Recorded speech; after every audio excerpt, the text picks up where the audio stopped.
Olá pessoal, tudo bem? Bom, nesse vídeo de hoje eu vou estar comentando aqui sobre um caso que teve muita repercussão na mídia, né, redes sociais, enfim, essa semana, que foi o caso aí em que o ministro Alexandre de Moraes, né, que é atual presidente do TSE, condenou a coligação pelo bem do Brasil, que é composto pelo Partido Liberal, pelos republicanos e pelos progressistas, a pagar uma multa de 22.991.550 alguma coisa, né, por suposta litigância de má-fé em uma ação em que eles questionavam o resultado do segundo turno das eleições, alegando fraude, né, em algumas urnas eletrônicas, né, e algumas pessoas até dizem que esse valor, 22 milhões, quase 23 milhões, foi em alusão ao 22 do Bolsonaro, né? Então essa decisão, né, repercutiu muito, né? E nesse vídeo a gente vai estar buscando analisar essa decisão, certo? E na realidade a gente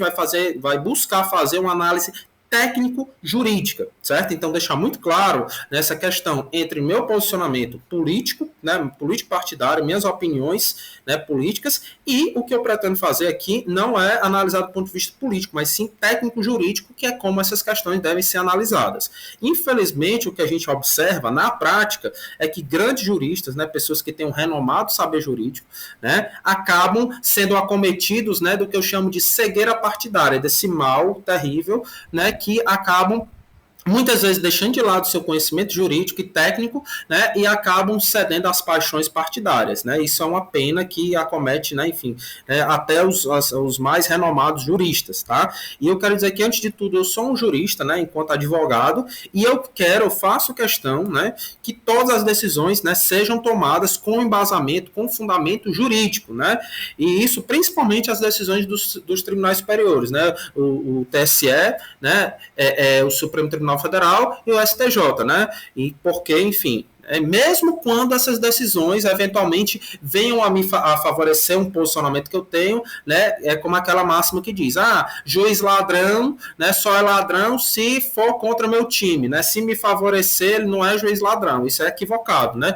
juiz ladrão é juiz ladrão, quer favoreça meu time, quer não favoreça, e a decisão equivocada que ele toma deve ser revista, deve ser cassada e ele deve ser punido, né, e o que eu infelizmente vejo, não só nesse julgado, mas em diversos outros, é que o Moraes, o ministro Alexandre de Moraes, cada vez mais assume um papel quase ditatorial, como se fosse uma espécie de justiceiro, né, querendo como se fosse fazer justiça com as próprias mãos, inclusive em prejuízo da própria ordem jurídica, certo? E isso eu vejo que nesse caso, que eu vou tentar explicar aqui, né, cada vez mais uma aplicação casuística do direito, né, assim, e que isso a gente vê com a distorção das regras do jogo, tá?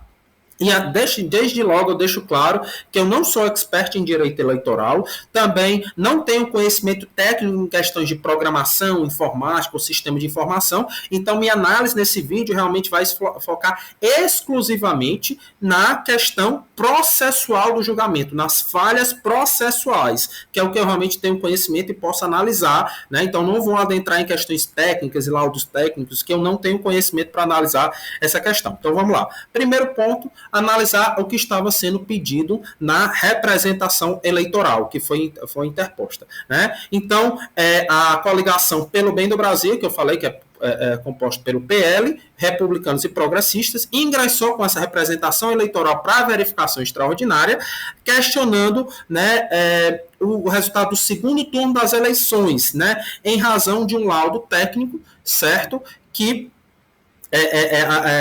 teria sido elaborado pela entidade Instituto Voto Legal, o IVL, em que teriam sido constatados mau funcionamento de urnas eletrônicas. E eles pediam que fossem validados os votos decorrentes de possível mau funcionamento das urnas, modelos UE 2009, UE 2010, 2011, 2013 e 2015. Bom, então eles alegaram isso e realmente eu não tenho conhecimento nem capacidade técnica de analisar essa questão, mas vamos analisar os aspectos processuais.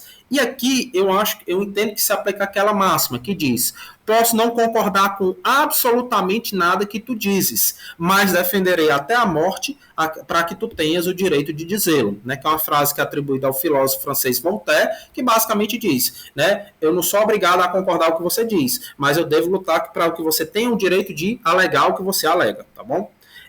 Então, Vamos analisar aqui a decisão do ministro Alexandre de Moraes, que, na minha opinião, foi uma aberração jurídica, certo? Que eu entendo que ele pecou em questões processuais básicas. Primeiro ponto que eu achei muito estranho, muito nebuloso, foi a questão da própria tramitação processual, certo? Que o processo tramitou muito rápido, na realidade foi a jato, esse julgamento, e inclusive o processo ele foi redistribuído. Ele inicialmente tinha sido distribuído para Carmen Lúcia, depois foi redistribuído e foi parar na mão do Alexandre de Moraes, eu mostro até aqui para vocês, tá? Primeiro, vocês estão vendo aqui na tela, né, a composição atual do TSE, que ele é composto, né, aqui são 3 ministros do STF, 2 do STJ e 2 juristas, ou seja, são 7 ministros, tá? Atualmente o presidente é o Alexandre de Moraes, né, e também tem o Lewandowski como vice e a Carmen Lúcia, tá? Do STF, enfim, tem outros 2 do STJ e 2 juristas, tá bom? E aqui a composição do TSE atualmente, tá bom? Como é que funciona? Quando você entra com a ação no TSE, certo? Como é que funciona o regramento? Tem aqui o regimento interno do TSE que vai dizer aqui, cadê? Artigo 16. A distribuição será feita entre todos os ministros. Então, o processo pode ir para qualquer desses ministros, tá bom? E nesse caso, se a gente for analisar, inicialmente, vocês podem ver aqui, foi distribuído por sorteio no dia 22, às 15h56. Depois, em menos de 20 minutos depois, ele já sofreu uma retificação, passou de representação para petição civil, ou seja, já houve uma movimentação, depois já houve uma juntada de certidão e logo depois ele foi redistribuído, né? E remetido os autos para a presidência. E isso em menos de meia hora. O processo inicialmente tinha sido distribuído para Carmen Lúcia, se você for verem aqui, órgão julgador, ministra Carmen Lúcia, né? Que foi essa representação que tinha sido dada entrada, e logo após o processo foi convertido em uma petição civil, né, e passou para a relatoria do ministro Alexandre de Moraes. Isso em menos de meia hora. E isso, inclusive, é contra, né, enfim, ela não está de acordo com o que diz o regimento interno do TSE, porque diz aqui no parágrafo 5º, nos processos considerados de natureza urgente, estando ausente o ministro a quem couber a distribuição, o processo será encaminhado ao substituto, né, enfim. Então, aqui o regimento não prevê que o processo vai ser encaminhado ao presidente, né? Que em casos urgentes, né, se o ministro, né, enfim, relator, que no caso seria a Carmen Lúcia, não puder, seria encaminhado a um substituto. Mas, enfim, esse processo aí, de alguma forma, né, foi parar na mão do ministro Alexandre de Moraes, né? E o que a gente vê é que no próprio dia 22, ele já proferiu um despacho, né? Enfim, foi uma decisão realmente bem rápida, uma decisão a jato, né? E que, inclusive, eu acho curioso, né? Porque eu realmente adoraria que meus processos tramitassem nessa velocidade, mas o que a gente vê é que essa conversa de que a justiça é morosa, não sei o quê, ela só é morosa quando não está em jogo o interesse do judiciário, né? Mas quando está em jogo o interesse do poder judiciário, ela funciona e funciona muito rápido, certo? Enfim, então, o primeiro ponto que eu achei muito estranho foi o processo ter sido redistribuído e parar nas mãos do Alexandre de Moraes, quando inicialmente ela estava nas mãos da Carmen Lúcia, né? Enfim, estranho isso, certo? O segundo ponto que eu achei muito estranho foi o despacho determinando o aditamento da inicial, né, sob pena de inépcia da inicial. Então aqui eu vou até abrir para vocês, né? O despacho, cadê aqui? Despacho, tá aqui. O despacho daqui do ministro Alexandre de Moraes, em que ele pediu para que fosse, né, incluída a autora aditasse a petição inicial para que abrangesse ambos os turnos da eleição, primeiro turno e segundo turno, alegando que as urnas foram utilizadas tanto no primeiro turno como no segundo turno, eram as mesmas urnas.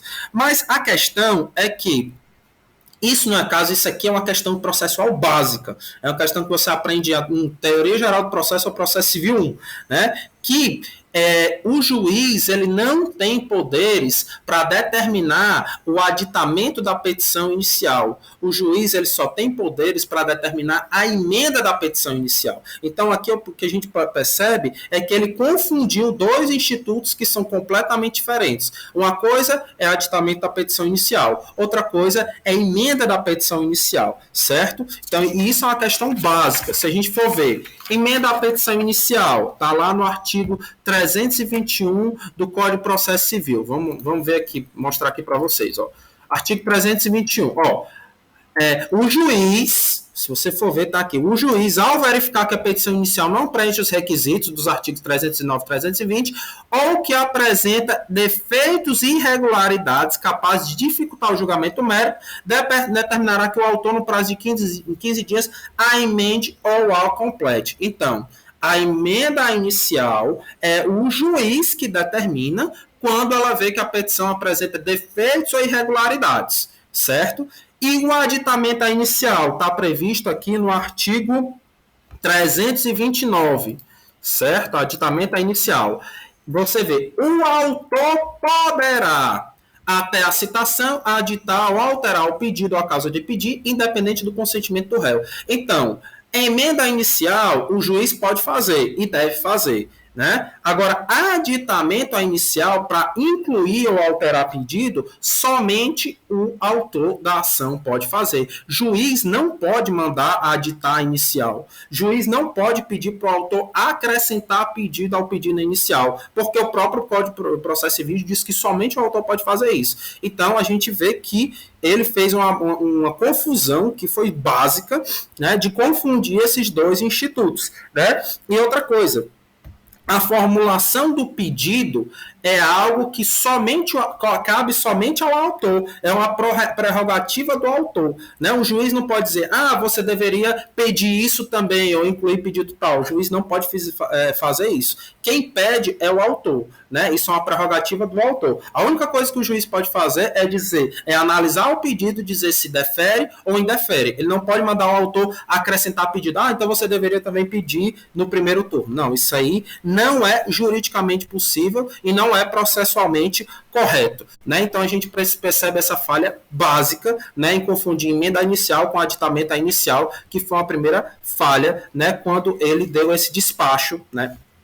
E outra coisa que é muito estranha foi esse prazo que ele deu, como a gente viu aqui, ó, ele deu um prazo de 24 horas, certo? Então, ou seja, é um prazo extremamente exíguo, né? E que geralmente, né, para você, né, até em respeito ao contraditório, ampla defesa, deve-se dar um prazo de pelo menos 5 dias ou 15 dias, né, para que a parte possa cumprir a determinação judicial. Ele deu um prazo de 24 horas, realmente com o objetivo de, né, não dar tempo, né, enfim, de que fosse praticado um ato processual devidamente fundamentado. Então, esse prazo de 24 horas, muito estranho, muito exíguo. Tá? Outra coisa que, né, depois, quando o partido não cumpriu esse aditamento, né, ele, né, indeferiu liminarmente a petição inicial, alegando inépcia. Né? Agora, o que a gente vê é que aqui houve um vício de fundamentação. Deixa eu abrir aqui a decisão para vocês analisarem. Tá?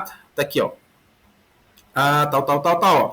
Indefiro liminarmente a petição inicial, tanto em razão de sua inépcia, ele fala, CPC, artigo 330, parágrafo 1º, mas ele não menciona nem sequer o inciso, né, porque esse parágrafo 1º tem diversos incisos, né, e ele não diz qual inciso teria sido violada, ela é inepta com base em que inciso, porque a gente vai ver aqui o artigo 330, ó, 330, parágrafo 1º, considera essa inepta a petição inicial. Tem 4 hipóteses, né? Quando faltar pedido ou causa de pedir, o pedido foi indeterminado, narração dos fatos não decorrer logicamente à conclusão e contiver pedidos incompatíveis entre si. Ele não disse qual das hipóteses, né, qual dessa hipótese era a inépcia, se baseava em qual dessas hipóteses. Então, a gente vê que a decisão ela foi muito mal fundamentada, houve vício de fundamentação, porque não identificou nem a hipótese de inépcia.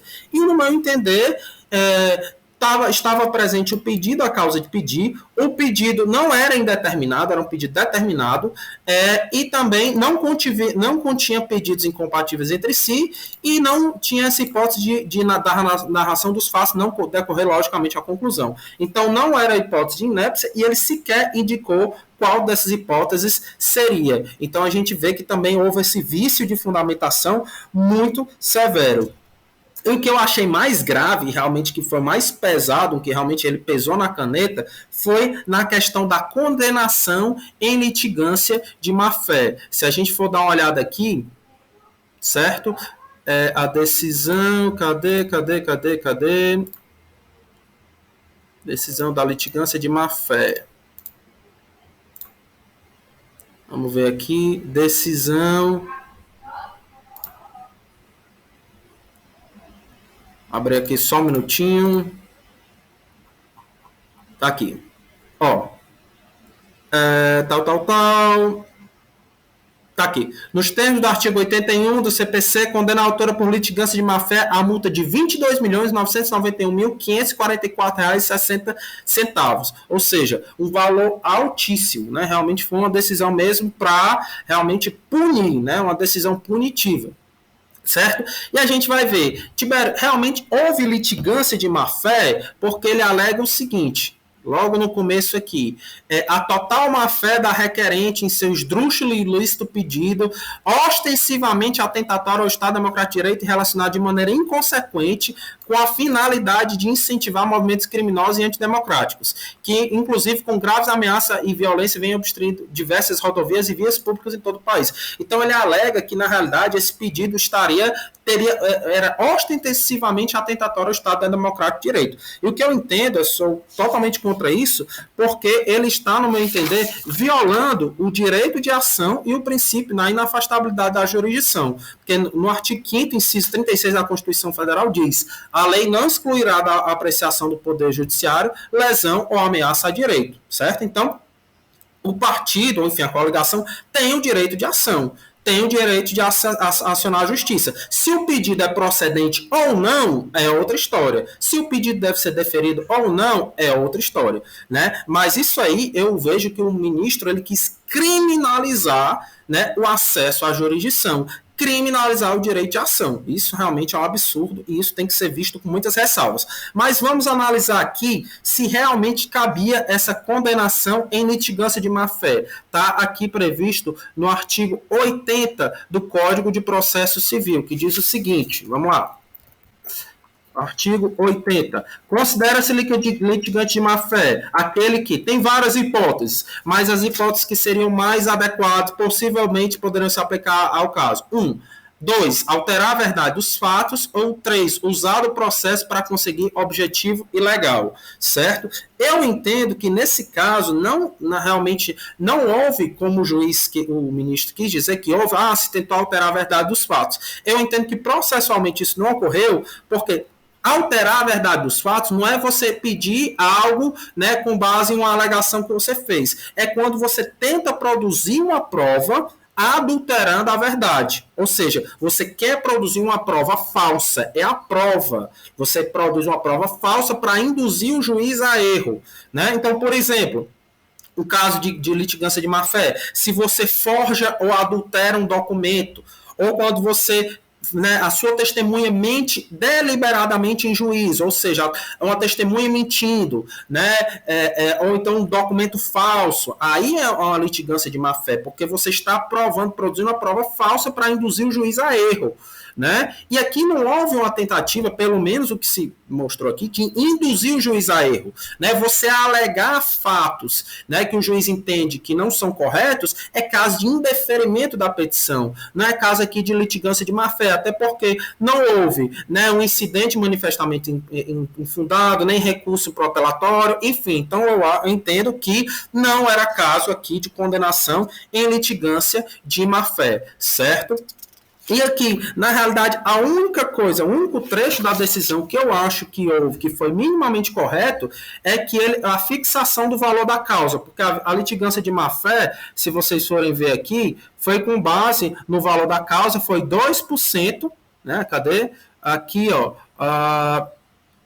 Foi 2% do valor da causa. E ele fixou o valor da causa em 1.149 milhões e tal, que era a quantidade das urnas questionadas multiplicado pelo valor dela. E isso eu entendo que foi o único trecho da decisão que foi correto, foi que ele fixou o valor da causa com base no artigo 292, parágrafo 3º, né, que fixou com base no conteúdo patrimonial em discussão. Eu entendo que a fixação do valor da causa foi correto, embora entenda que a multa por litigância de má-fé foi totalmente inadequada. E, por fim, se vocês forem ver aqui, ele ainda determinou que viu que a possibilidade de cometimento de crimes comuns eleitorais com a finalidade de tumultuar o próprio regime democrático de direito, determinou que fosse instaurado um procedimento administrativo para a apuração de responsabilidade e, inclusive, remessa dos autos para o inquérito 4874.